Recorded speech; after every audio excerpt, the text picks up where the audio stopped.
কেমন হবে যদি আমি বলি ডে লাইট লং এক্সপোজ ফটোগ্রাফিতে আপনার কোনো এনডি ফিল্টার লাগবে না। এনডি ফিল্টার ছাড়াই আপনি এমন ছবি তুলতে পারবেন আপনার মোবাইল দিয়েই।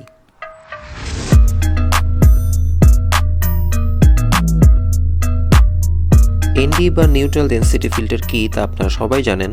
এনডি ফিল্টার হচ্ছে একটি কালো গ্লাস, অনেকটা আপনার ক্যামেরা লেন্সকে চশমা পরানোর মতোই। অতিরিক্ত আলো লেন্সে প্রবেশ করতে বাধা দেয়, কিন্তু মোবাইলের জন্য এটা এতটা অ্যাভেলেবল না, আর অ্যাভেলেবল হলেও দামটাও কম না। আর তার জন্যই আজকের এই ভিডিও। প্রথমেই আপনাকে ইন্টোভেলোমিটার অ্যাপটি ডাউনলোড করতে হবে। Intervalometer app it's like remote for your mobile camera app.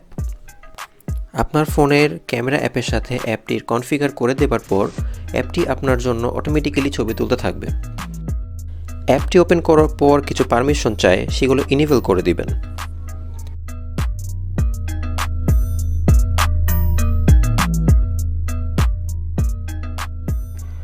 Then open ইন্টোভেলোমিটার। দেন এইরকম একটা ইন্টারফেস আসবে। দেন আমরা অ্যাপটি থেকে বের হয়ে যাব ক্যামেরা অ্যাপে।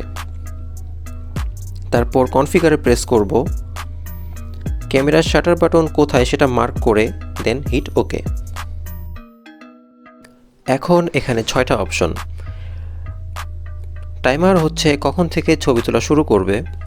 ইমেজেস হচ্ছে কতগুলো ফ্রেমস সে ক্যাপচার করবে বা করেছে। ইন্টারভাল হচ্ছে কতক্ষণ পর পর সে ছবি তুলবে।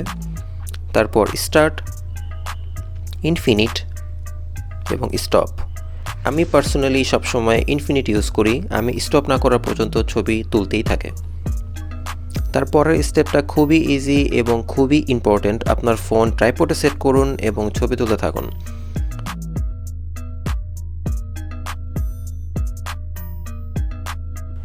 আমি ছবি তুলেছিলাম 500+ এবং আমি ইউজ করেছি 100 ফটোস।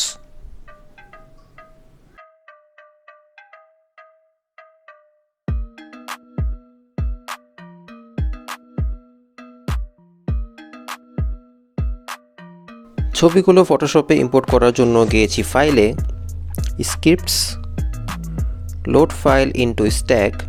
ব্রাউজ ক্লিক করে আমার ছবিগুলো ইম্পোর্ট করেছি। 100 ফটোস ইম্পোর্ট হতে একটু সময় লাগাটা খুবই স্বাভাবিক।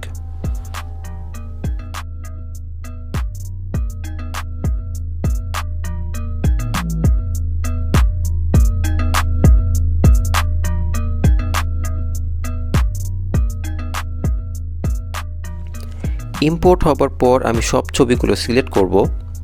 তার জন্য আমাকে প্রথম লেয়ার সিলেক্ট করতে হবে, দেন শিফট চেপে রেখে লাস্ট লেয়ার, দেন লেয়ারের উপর right click and select convert to smart object.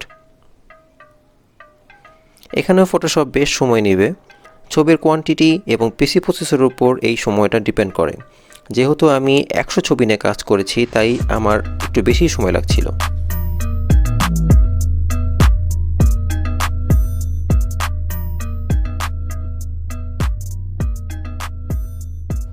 Okay, smart object হয়ে গেছে। এখন দ্য ম্যাজিক্যাল স্টেপ।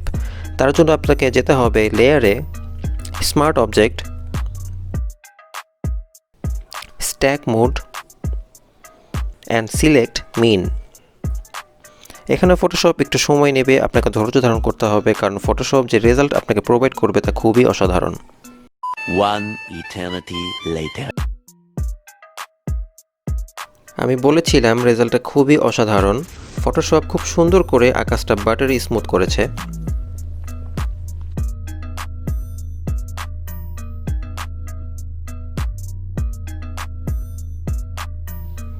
ছবিটা আরও বেশি সুন্দর করার জন্য আমি একটা সূর্য অ্যাড করেছি।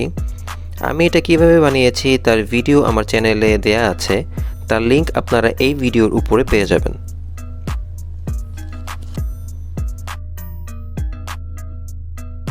ছবিতে ওভারঅল আমি একটা ইফেক্ট অ্যাড করেছি।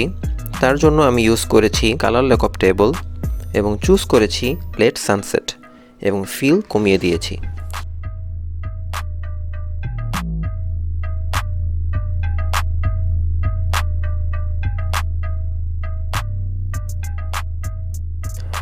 সবশেষে আমি ক্যামেরা র ইউজ করেছি।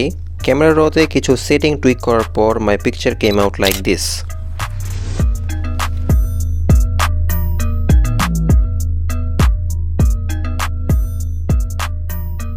আজকের মতো এ পর্যন্তই। এমন ইন্টারেস্টিং টিপস অ্যান্ড ট্রিক্স পেতে আমার চ্যানেলটি সাবস্ক্রাইব করবেন এবং ভিডিওটি ভালো লেগে থাকলে লাইক, কমেন্ট এবং শেয়ার করবেন। ধন্যবাদ।